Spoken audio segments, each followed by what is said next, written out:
आज के सत्संग का एक एक क्षण अशोक जी को समर्पित करते हैं। उनका जन्मदिन है, बहुत खुशी भरा दिन है, नए साल का तीसरा दिन है और ये इसी तरीके से पूरे साल भर अपने जीवन के उस आनंदमय समयों को याद करें और पूरा साल स्वस्थ रहें, क्योंकि मन ही सबसे बड़ी चीज है। मन स्वस्थ है, मन खुश है तो आपका जीवन खुश है। आप इसको सांसों से कंट्रोल कर सकते हैं, जितनी भी चीजें हैं। आप जो सांसें आपकी हैं ना, आप अपने मन को उद्वेग से बचा सकते हैं और परमात्मा को समर्पित कर सकते हैं। जीवन की इस अनुभूति को समझें, जानें और जीवन में आगे चलें। ये मार्गदर्शन है, यही आपके लिए रेजोल्यूशन होना चाहिए कि सबको खुश करें, सबको खुश रखें, सब में आनंद पाएं। बस मौज मौज और मौज के सिवा क्या।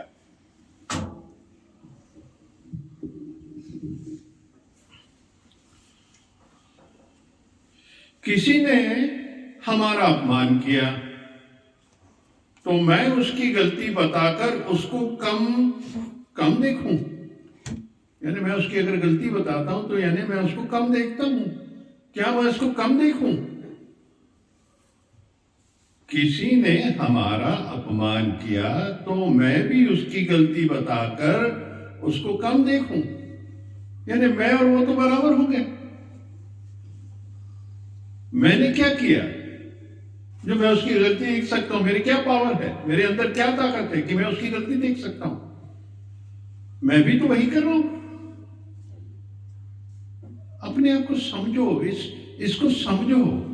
किसी का अपमान करना, किसी को छोटा देखना, किसी को कंपेयर करना, तात्पर्य यह है कि एक बड़ा और एक छोटा, यानी समता नहीं है।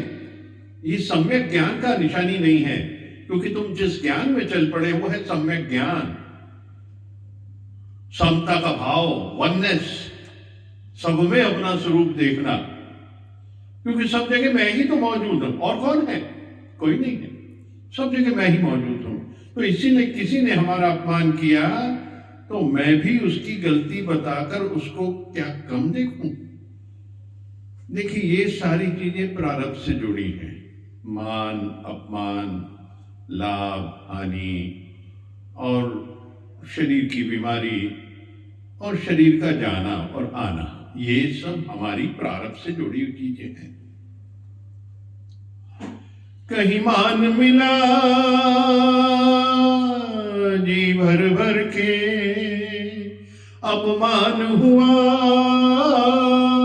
जी भर भर के। इस मान अपमान के खेल में हम मस्त रहते हैं, हम मस्त रहते हैं, हम मस्त रहते हैं, हम मस्त रहते हैं। सुख आते हैं, दुख आते हैं, सुख आते हैं, सुख आते हैं। इन आते जाते सुख दुख में हम मस्त रहते हैं, हम मस्त रहते हैं, हम मस्त रहते हैं, हम मस्त रहते हैं। जीवन में उतार लो इसको। जन्म मरण तो शरीर का है, सुख दुख भी हमारे मन को भासता है। और जब मन ही नहीं रहेगा, मन को समर्पित कर दो, गुरु को चरणों में झुका दो, अपने मन को मार दो, यानी मन को मोड़ दो। मन जिससे खुश होता है उससे दूसरी तरफ ले जाओ, अपोजिट साइड ले जाओ। दम लगेगा, उसमें ताकत लगेगी, मन को मोड़ने में ताकत लगेगी, डबल इंजन लगेगा उसके लिए, क्योंकि वो तो एक धारा से बहता है, उसको तो नीचे जाना है।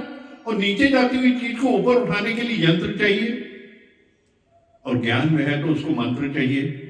मंत्रों से उठाओ मन को, क्योंकि जब मंत्र करते हैं तो उसकी जो रिदम है मन की, वो एक पॉइंट पे केंद्रित हो जाती है और फिर यहां से आगे बढ़ना उसके लिए आसान हो जाता है। अब आप फैले पड़े हो, इधर भी दौड़ रहा मन, इधर भी दौड़ रहा मन, उधर भी दौड़ रहा मन, उधर भी दौड़ रहा मन। आपने एक जगह उसको केंद्रित नहीं किया, वो कभी इधर दिखेगा, कभी इधर दिखेगा, राइट लेफ्ट ऊपर नीचे चारों तरफ। अब उसको केंद्रित करना है, हमको उसको केंद्रित करना है, मन को केंद्रित करना है, और उसको हमने मंत्रों से करना है। क्योंकि जितने मंत्र आप श्रद्धा से, शिद्दत से, समर्पित होकर अगर मंत्र का उच्चारण करते हैं तो आप किसी एक डायरेक्शन में चल पड़ते हैं, आपको सही मार्ग मिल जाता वहां से, जब आप पूर्ण शिद्दत से आप मंत्रों का उच्चारण करते हैं। इसलिए मंत्र का उच्चारण भी कहते हैं कि बड़े शुद्धता से, पवित्रता से, धीरज से उसको समझ के करना है। मंत्रों का उत्तर समझ के, उसका आंसर, उसका भाव समझ के करना है, तो वो आपको उस गंतव्य तक ले जाएगा। जैसे ओम भूर्भुवः स्वः तत्सवितुर्वरेण्यं भर्गो देवस्य धीमहि धियो यो न प्रचोदयात्। हे परम शक्तियों, आपको मेरा नमस्कार। आपसे अनुग्रह है, आपसे विनती है कि आप इस दिल में धारित हो जाइए और मेरे को हर काम कराइए। मैं सब काम आपको समर्पित करता हूं। यानी आप परमात्मा का आवाहन करते हैं इसमें। इसका अर्थ यह है कि वो इसमें समा जाए, मेरे दिल में समा जाए और मेरे से हर काम कराए वो। तो अब किया हुआ काम किसका? परमात्मा का। हम तो सिर्फ निमित्त मात्र, हम और आप सिर्फ निमित्त मात्र हैं। बाकी तो उसने कराया, उसने सारी शक्ति दी, एनर्जीज दी, because this all is energies around us. हम हाथ भी जोड़ते हैं, हम एनर्जी, उस एनर्जी को इनवाइट कर रहे हैं। ये शरीर भी एनर्जी है, ये शरीर एनर्जी जो है वो उस एनर्जी को इनवाइट करता है कि मिलके एक हो जाए। वो एनर्जी, परमात्मा की एनर्जी आके यहां मिलके एक हो जाए, और जहां योग हो जाता है तो दो तो रहते नहीं, फिर एक हो जाता है। यानी परमात्मा स्वयं हाजिर नाजिर हो जाता है और वही सारे काम करवाता है। ये इसका तात्पर्य है। जिस दिन इस तात्पर्य को लेके चलेंगे, जिस दिन इस भाव को लेके चलेंगे, उस दिन आपका जीवन उज्जवल हो जाएगा। आप जो कह रहे हैं फलीभूत हो जाएगा, वो फलीभूत हो जाएगा।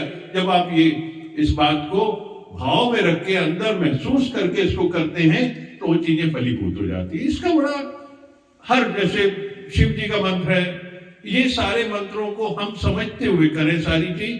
तो मंत्र को हमेशा पहले समझना है, फिर आप वो शक्तियां प्रकट कर लेते हैं उच्चारण से, शुद्ध भाव से, अंतःकरण से। अपने जब कोर ऑफ योर हार्ट आप कभी मंत्र कोई करते हैं तो आप मिलके एक हो जाते हैं। तन्मयता चाहिए, तल्लीनता चाहिए। जिस दिन तन्मयता, तल्लीनता से कोई काम किया जाएगा, आप फिजिकल बॉडी से भी देख लीजिए। आप जब ये काम करते हैं तो कितना सुंदर आपका काम हो जाएगा। कंसंट्रेशन से करते हैं और पूरा ध्यान दे के करते हैं, तो आप कोई भी काम अपने हाथ में लेंगे, वो काम बड़ा बारीकी से और कितने सुंदरता से हो जाएगा। अब आपका मन शेटर्ड है, इधर भी भाग रहा, उधर, कोई काम करेंगे बिगड़ जाएगा, सही नहीं होगा, बोले हो नहीं रहा, मेरे से बनता ही नहीं है।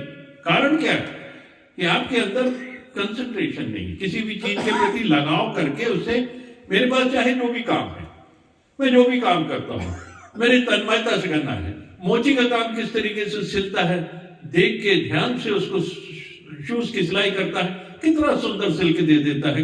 कपड़े की सिलाई वाला कपड़े की सिलाई कर देता है। और डॉक्टर अगर आई का ऑपरेशन कर रहा है, अगर उसका ध्यान नहीं है उसके अंदर, तो आई के अंदर प्रॉब्लम हो जाएगी।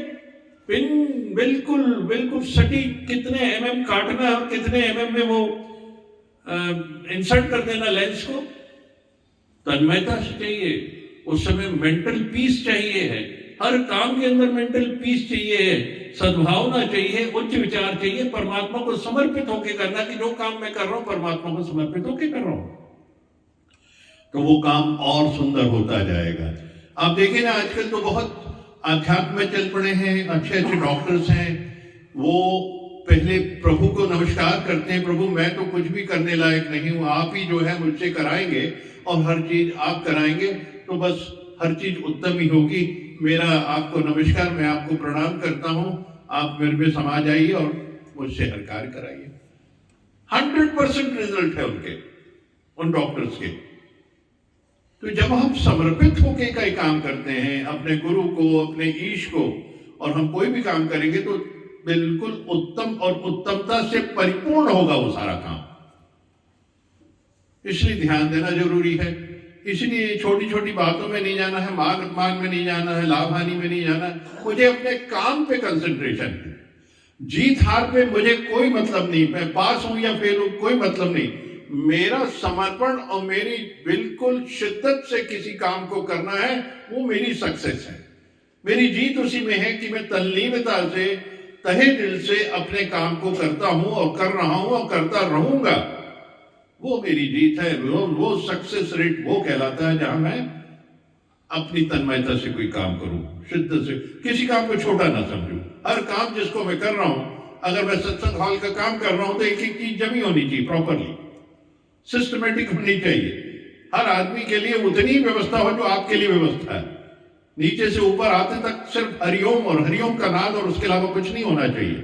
आपकी नजर में भी कोई ना आए, आपके ध्यान में भी कोई ना जाए। नीचे से चलो तो शुद्धता, प्योरिटी और परमात्मा के नाम से ऊपर चलो, यहां आते आते तक परमात्मा आप स्वयं बन गए। तो ये सारी चीजों का देखना जरूरी है, इसका समन्वय है। हर एक चीज का भजन का अपना है, उसकी जो जिस तल्लीनता से भजन गाए जाते हैं, वो भजन का भी तभी गा सकते हैं जब आपका मन केंद्रित होगा उसके ऊपर। आप टोटली उसके सुरों पे, उसके ताल पे ध्यान देंगे कि कहाँ रिदम तोड़नी है, कहाँ आगे चलना है, कहाँ पिच हाई है, कहाँ लो है। इसका जब तक ज्ञान नहीं है, और आप ज्ञान होने के बाद भी अगर ध्यान नहीं है तो वो ज्ञान अधूरा है। इसलिए ध्यान देना जरूरी है। इसलिए आपकी आवाज ही इतनी सुंदर हो जाती है। उसके लिए तो ये जो विशुद्धि चक्र है उसका बहुत सुंदर होता है, जो बहुत अच्छा गा सकता है, बहुत अच्छा भजन करता है, क्योंकि वो कंसंट्रेशन करता है। यानी कि कंठ चक्र से सारी चीजें सामने आती हैं। हर बार में एक चक्र की बात जरूर करेंगे जब भी कोई आती है बात, तो एक कंठ चक्र है, उत्तमता की निशानती है, पूरा खुला हुआ है और आपकी बिल्कुल आवाज जो है व्यवस्थित निकलती है, यानी कंठ चक्र खुला है आपका। तो ये बाधाओं से निकले। इसलिए छोटी छोटी चीजें, मान अपमान की, इनसे दूर हो। और हम कभी किसी दूसरे को छोटा ना आके, किसी को दूसरा छोटा ना आके, क्योंकि जहां कंपेयर करने चले गए वहां हमने दूसरा देख लिया, हमने द्वैत कर लिया, हम द्वैत में चले गए। हम चल रहे थे अद्वैत मठ में, अद्वैत के मार्ग पे चल रहे थे और हमने द्वैत कर लिया, तो हमने सारा किया कराया खत्म। यानी सांप सीढ़ी से आप ऊपर चढ़ गए, 99 पहुंचे और आपका भाव गलत हुआ, आप नीचे पहुंच गए, फिर से 0 पे। आप फिर से करिए जहां आपने अद्वैत कर लिया, दूसरा देख लिया। तो सब में समता का प्यार चाहिए, सबसे सम्यक ज्ञान चाहिए, सम्यक बुद्धि चाहिए, सम्यक सोच चाहिए। ये बुद्ध के अष्ट मार्ग है, अष्टांग मार्ग है, जिसको समझना है वननेस का, सबसे वननेस करना। इसका तात्पर्य यही है कि सब में अपना स्वरूप देखो, सबसे वननेस करो। वही अष्टांग मार्ग है, वही तुम्हें संबोधि तक ले जाएगा। संबोधि यानी कि एनलाइटनमेंट, जहां तुम्हारा अपना कुछ नहीं, न दूसरा कुछ है, सिर्फ वो परमात्मा है और वही सब कुछ है और कुछ भी नहीं। शरीर का भान ही नहीं होता। ये है अष्टांग मार्ग। इनको समझने से, सम्यक मार्ग को समझने से आप वहां पहुंच जाते हैं। पहले ज्ञान होना जरूरी है। सम्यक मार्ग होता क्या है, सम्यक ज्ञान होता क्या है। भगवान बुद्ध से एक ऋषि आए, उन्होंने पूछा कि इसको सम्यक ज्ञान लग गया, इसने संबोधि प्राप्त कर ली, इसने संबोधि प्राप्त कर ली। तो भगवान बुद्ध का आंसर क्या था? मैं ये नहीं जानता कि उसको संबोधि मिली या नहीं मिली, मैं ये जानता है कि संबोधि तक पहुंचने का मार्ग क्या है। मैं तुम्हें मार्ग बताता हूं संबोधि तक पहुंचने का। इसलिए कभी भी हम दूसरे की बात ना करें कि वो इस मार्ग पे ज्ञान के चलता कि नहीं, वो गलत भी चलता है तो बहुत उन्नति कर रहा है। मेरा ध्यान उस पर नहीं जाना चाहिए। मेरा ध्यान जाना चाहिए संबोधि कैसे प्राप्त की जाए। वो तो उसकी प्रारब्ध की वजह से सारी चीजें आ रही जा रही। तो हमको जिस मार्ग पे हम चले संबोधि प्राप्त करने के लिए, तो हम कंपेयर नहीं करें कि इनको मिली कि नहीं मिली, उनको मिली कि नहीं मिली, इतने दिन से सत्संग में आ रहे हैं, इनको क्या हुआ, क्या मिला। नहीं, हमको सिर्फ ये मार्ग बताएगा गुरु कि संबोधि इस मार्ग पे चलोगे आपको प्राप्त होगी। सम्यक ज्ञान, सम्यक बुद्धि, सम्यक आचरण, ये सारी जितनी चीजें हमारे जीवन की हैं, रहनी सहनी का ज्ञान बताया है उस गुरु ने कि इस तरीके से अपना जीवन जियोगे, जीते हुए संसार में रहते हुए तुमको संबोधि मिल जाएगी और परमात्मा से मिलके योग हो जाएगा, जन्म मरण से मुक्ति हो जाएगी। बस यही एक आज की वाणी आपके लिए, ये सब कुछ पूरा ज्ञान रख दिया, खोल के रख दिया है। इसमें किसी भी एक चीज को चुन के चल पड़ो बस, फिर आनंद ही आनंद है, आनंद ही आनंद है, आनंद ही आनंद है, आनंद ही आनंद है, आनंद।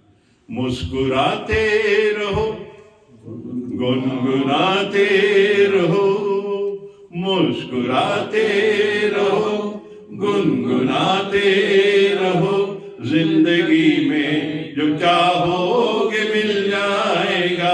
दूसरों के भी कुछ काम आते रहो, दूसरों के भी कुछ काम आते रहो, जिंदगी में जो चाहो